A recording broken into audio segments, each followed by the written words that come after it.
मुख्य सचिव श्री आर.के. तिवारी जी, कृषि उत्पादन के आयुक्त श्री आलोक सिन्हा जी,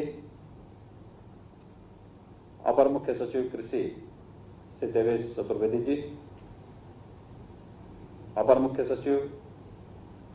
मुख्यमंत्री कार्यालय श्री एस.सी. गोयल जी, प्रमुख सचिव सहकारिता श्री भुवनेश कुमार जी, सहकारिता और मंडी से जुड़े हुए सभी अधिकारीगण, विभिन्न निगमों और बोर्ड से जुड़े हुए हमारे अध्यक्ष और अन्य पदाधिकारीगण,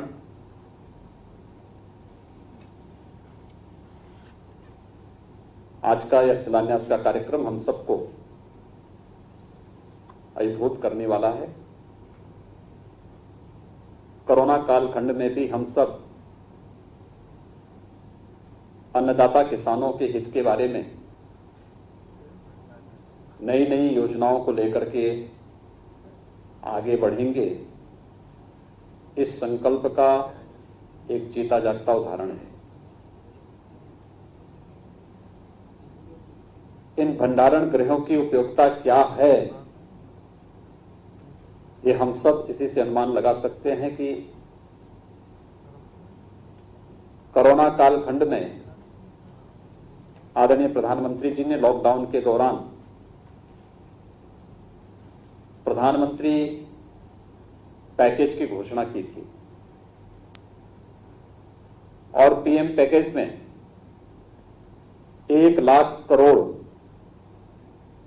कृषि इंफ्रास्ट्रक्चर के डेवलपमेंट के लिए ही उन्होंने सुनिश्चित किया। कृषि इंफ्रास्ट्रक्चर की जब हम बात करते हैं तो उसमें अन्नदाता किसानों के लिए भंडार गृहों की क्या आवश्यकता है, इसके महत्व को हम बहुत अच्छे ढंग से समझ सकते हैं। और आज मंडी समिति और सहकारिता ये दोनों मिलकर के 2018 में जो एक एमओयू मंडी समिति के साथ उत्तर प्रदेश राज्य भंडारण निगम ने किया था, उस क्रम में 37 भंडारण गृहों की स्थापना के कार्यक्रम का शिलान्यास यहां पर संपन्न हो रहा है। मैं इसकी उपयोगिता को इसलिए भी समझ सकता हूं क्योंकि अगर किसानों की आय को दुगना करना है तो हमें किसानों को न्यूनतम समर्थन मूल्य देने की कार्रवाई को युद्ध स्तर पर आगे बढ़ाना होगा। मार्च 2017 में जब हमारी सरकार आई थी तो उस समय हमारे सामने एक चुनौती थी। जब मैंने बैठक बुलाई थी तो बैठक के दौरान मेरे सामने सबसे पहला प्रश्न ये उठाया कि हम लोग किसानों से खरीदेंगे तो, लेकिन ये गेहूं रखेंगे कहां? हमारे पास स्टोरेज क्षमता नहीं है। और जब हम लोगों ने, क्योंकि 19 मार्च को सरकार ने शपथ ग्रहण किया था, 1 अप्रैल से गेहूं क्रय की कार्रवाई प्रारंभ करनी थी, तो सबसे पहला प्रश्न स्टोरेज का ही हमारे सामने उठा था। और इसके बाद जब ये कार्रवाई हम लोगों ने प्रारंभ की भी तो लोगों को विश्वास नहीं हो रहा था कि सरकार भी किसानों से उनके उत्पाद को खरीदेगी। किसान की उत्पाद को खरीदना, उसको क्रय करना और अगले 48 घंटे के अंदर उसके अकाउंट में पैसा चला जाए, यह अपने आप में एक सपना था। और वह सपना 2017 में सरकार के आने के साथ प्रारंभ हुआ। पहले ही वर्ष में 37 लाख मीट्रिक टन गेहूं का क्रय किसानों से सीधे करते हुए न्यूनतम समर्थन मूल्य किसानों के खाते में देने का कार्य किया गया था। अगर हमारे पास स्टोरेज क्षमता नहीं होती तो हम लोग ये कार्य नहीं कर सकते थे। और उस समय भी इस बात को हम लोग अक्सर इस बात को देखते हैं, जब भी हम किसानों को न्यूनतम समर्थन मूल्य देने की बात करते हैं तो ये प्रश्न स्टोरेज की उठती ही है। और जहां पर स्टोरेज नहीं, हम खरीद तो लेते हैं लेकिन स्टोरेज नहीं, तो बारिश में या फिर जहां तहां वह उत्पाद खराब होती है, सड़ती है, फिर उसी सड़े हुए माल को हम लोग जनता में वितरित करने का कार्य भी करते हैं, यानी धोखा है जनता के साथ। लेकिन मैं कह सकता हूं पिछले 3 वर्ष के दौरान इसको बदला गया, लोगों के सामने एक नया माहौल दिया गया और हर वर्ष किसानों की उपज को खरीदने का कार्य आज लगभग 53 लाख मीट्रिक टन तक पहुंचा है। ये चीजें इस बात को साबित करती हैं कि जब किसान को सरकार उसकी उपज का उचित दाम देने लगता है तो किसान न केवल सरकार न्यूनतम समर्थन मूल्य से उसके जीवन में व्यापक परिवर्तन लाने का कार्य करती है, तो इसके माध्यम से मार्केट को भी नियंत्रित करने में मदद मिलती है, कालाबाजारी पे भी रोक लगती है, अन्नदाता किसान का शोषण रुकता है और जो किसान एक समय में खेती किसानी से विमुख होकर के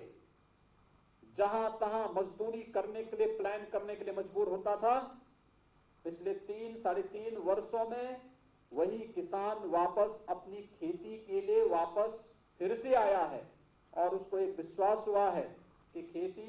किसानी अब घाटे का सौदा नहीं बल्कि एमएसपी के अच्छे दाम मिलने के बाद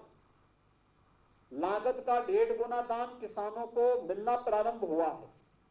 और आज उसका परिणाम है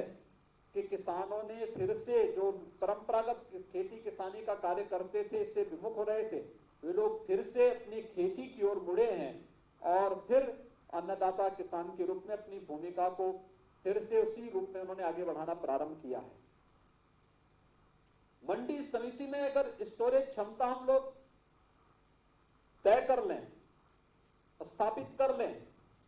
बहुत बड़ा कार्य हो सकता है। और नई प्रतिस्पर्धा में जहां हम लोगों ने निजी क्षेत्र को भी मंडी क्षेत्र में आमंत्रित किया है,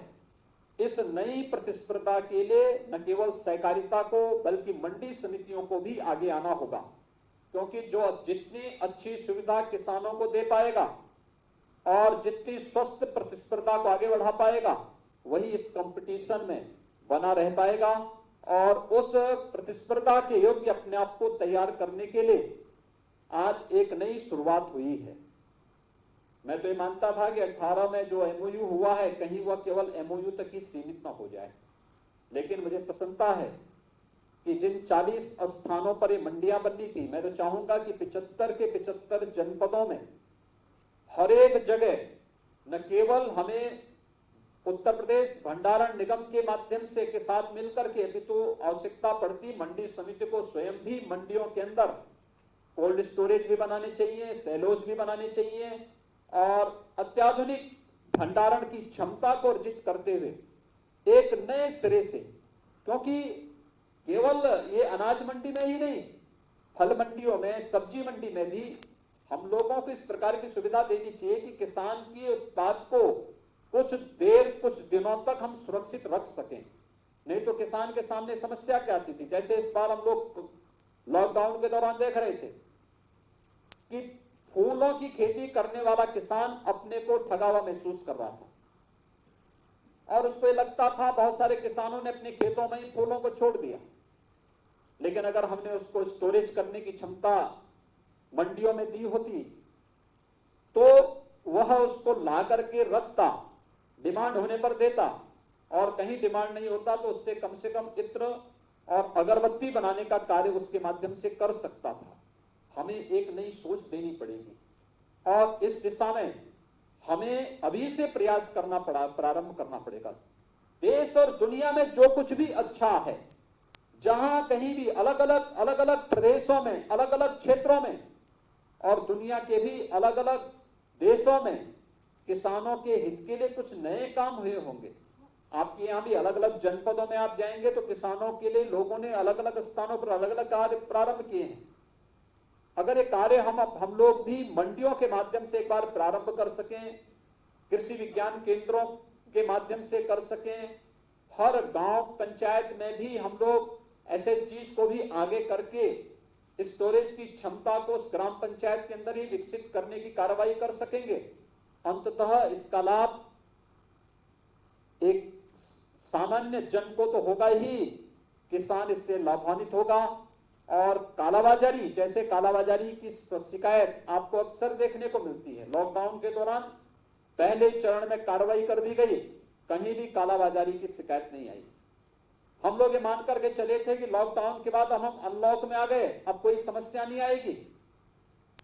15 दिन पहले मानसून आने के नाते खेती किसानी के लिए किसानों को 15 दिन पहले तैयारी करनी पड़ी,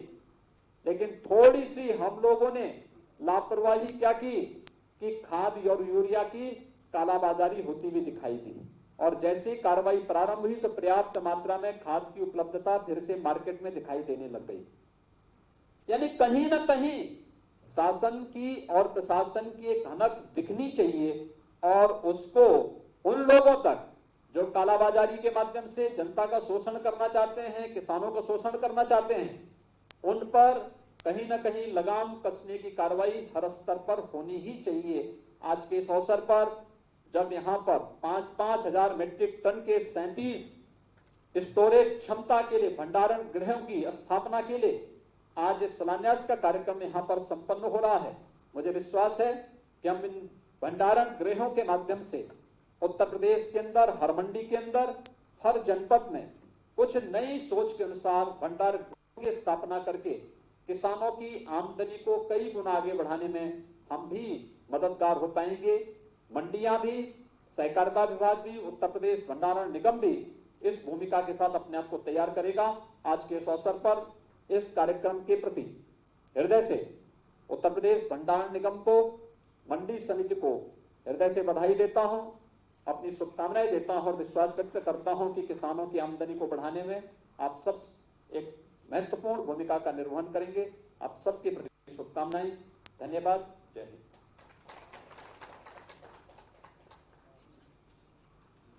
बहुत बहुत साधुवाद। तो टपकती